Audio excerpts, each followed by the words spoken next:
أعوذ بالله من الشيطان الرجيم. بسم الله الرحمن الرحيم. الرحمن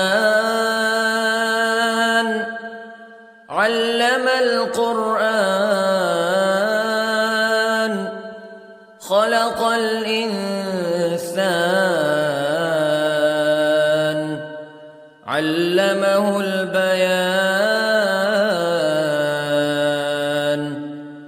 الشمس والقمر بحسبان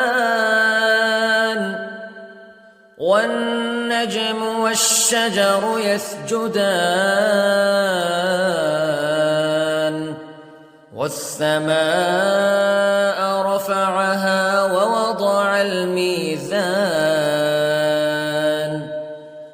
ألا تطغوا في الميزان وأقيموا الوزن بالقسط ولا تخسروا الميزان. والأرض وضعها للأنام فيها فاكهة والنخل ذات الأكمام والحب ذو العصف والريحان فبأي آلاء ربكما تكذبان.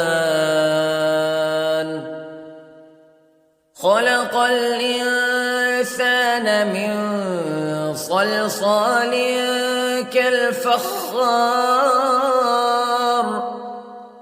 وخلق الجان من مارج من نار فبأي آلاء ربكما تكذبان. رب المشرقين ورب المغربين فبأي آلاء ربكما تكذبان. مرج البحرين يلتقيان بينهما برزخ لا يبغيان فبأي آلاء ربكما تكذبان. يخرج منهما اللؤلؤ والمرجان فبأي آلاء ربكما تكذبان. وله الجوار المنشآت في البحر كالأعلام فبأي آلاء ربكما تكذبان. كل من عليها فان ويبقى وجه ربك ذو الجلال والإكرام فبأي آلاء ربكما تكذبان. يسأله من في السماوات والأرض كل يوم هو في شأن فبأي آلاء ربكما تكذبان. سنفرغ لكم أيها الثقلان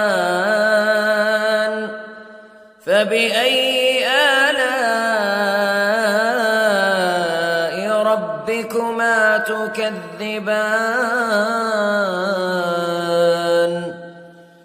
يا معشر الجن والإنس استطعتم أن تنفذوا من أقطار السماوات والأرض فانفذوا لا تنفذون إلا بسلطان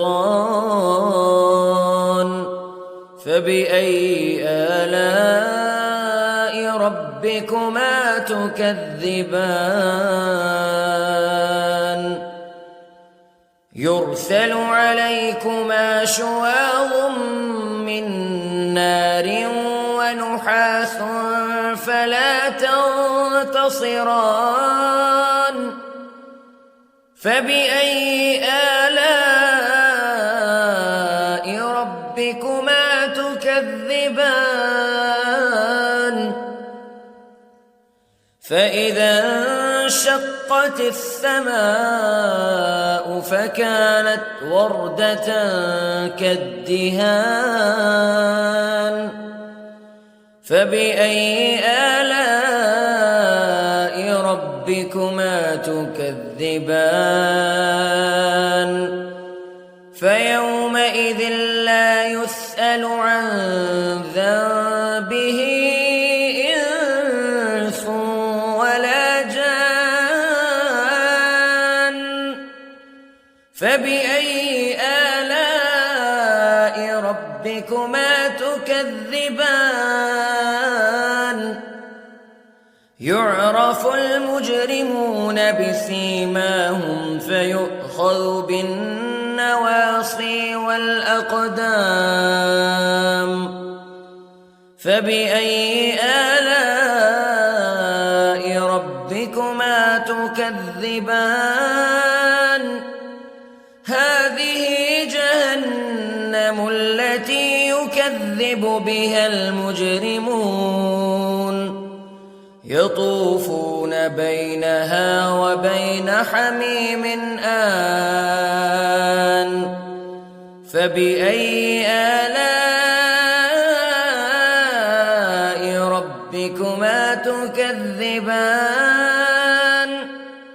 ولمن خاف مقام ربه جنتان فبأي آلاء ربكما تكذبان ذواتا أفنان فبأي آلاء ربكما تكذبان فيهما عينان تجريان فبأي آلاء ربكما تكذبان فيهما من كل فاكهة زوجان فبأي آلاء ربكما تكذبان متكئين على فرش بطائنها من استبرق وجنى الجنتين دان فبأي آلاء ربكما تكذبان فيهن قاصرات الطرف لم يطمثهن إنس قبلهم ولا جان فبأي آلاء ربكما تكذبان كأنهن الياقوت والمرجان فبأي آلاء ربكما تكذبان هل جزاء الإحسان إلا الإحسان فبأي آلاء ربكما تكذبان ومن دونهما جنتان فبأي آلاء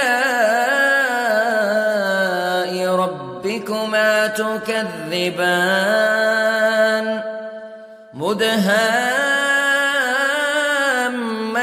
مدهامتان فبأي آلاء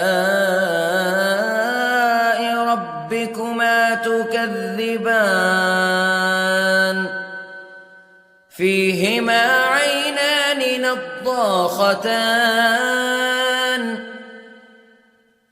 فبأي آلاء ربكما تكذبان فيهما فاكهة ونخل ورمان فبأي آلاء ربكما تكذبان فيهن خيرات حسان فبأي آلاء ربكما تكذبان حور مقصورات في الخيام فبأي آلاء ربكما تكذبان لم يطمثهن إنس قبلهم ولا جان فبأي آلاء ربكما تكذبان متكئين على رفرف خضر وعبقري حسان فبأي آلاء ربكما تكذبان تبارك اسم ربك ذي الجلال والإكرام